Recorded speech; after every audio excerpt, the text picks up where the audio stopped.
Imagine waking up every day, not knowing if you'll eat, if your children will live, or if your home will still be standing by nightfall.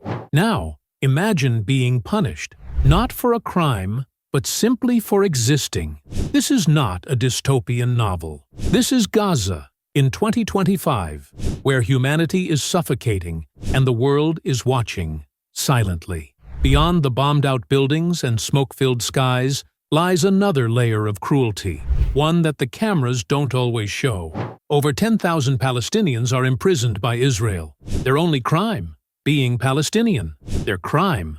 Being Palestinian. They're detained in over 20 facilities, where basic rights don't apply. No due process, no medical access, no mercy.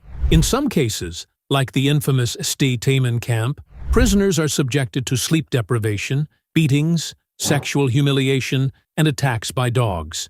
Even children and women endure these horrors, vanishing without a trace, locked away, their stories buried alive. But the cruelty isn't confined to prison walls. The entire Gaza Strip has become the world's largest open-air prison. For over 45 days, a full blockade has choked its people, cutting off food, medicine, electricity, and hope.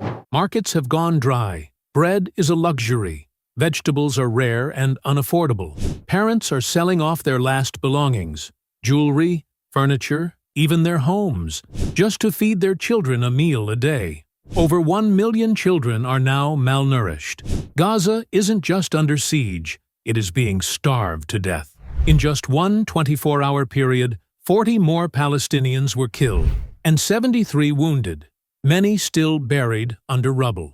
Since October 2023, the numbers have swelled to over 51,000 dead and more than 116,000 injured.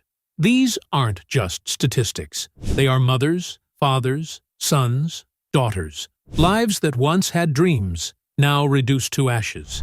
Among the ruins, one man scrawled on his broken wall.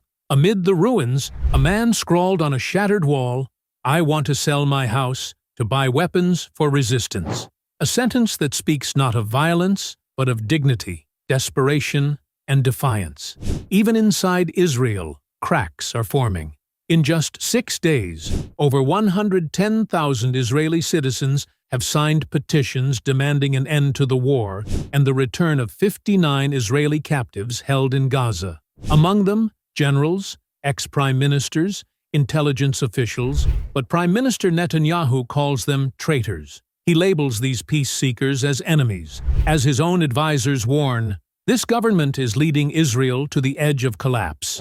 The irony? While Gaza bleeds, Israel fractures. From within the fire, a voice rises. Dr. Khalil al-Hayya, senior Hamas leader, addressed the world. "We honored the ceasefire. Israel broke every promise. Resistance is not our choice, it is our right. Until the siege ends, until Gaza is rebuilt, until our prisoners are free, we will not surrender." His words echo a truth that many fear to accept. When peace is not offered, resistance becomes survival. So now the question is not about sides. It's about conscience. Can we continue to scroll past images of starving children? Can we pretend we don't hear the cries from under the rubble? Can we justify silence when oppression screams so loud? This is not just Gaza's war. This is a war against humanity.